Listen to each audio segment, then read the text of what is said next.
গায়ে হলুদের স্নান শেষ করে শাড়ি আর গয়নার একটা স্তূপের ভেতর বসে আছে তৃণ।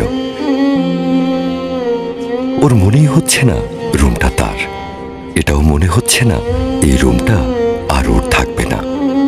চারপাশে কত হইচই, ব্যস্ততা, কিন্তু তার পাশে কেউ নেই, অথচ বিয়েটা তার।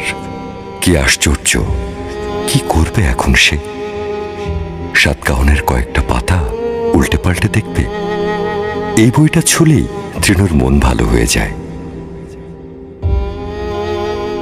ব্যালকনিতে চোখ আটকে গেল তৃণর। একটা মেয়ে চুপচাপ গ্রিল ধরে দাঁড়িয়ে আছে, চোখে মুখে বিরক্তির ছাপ। বিয়ে বাড়ির এত আনন্দ ফেলে ও এখানে কেন দাঁড়িয়ে আছে?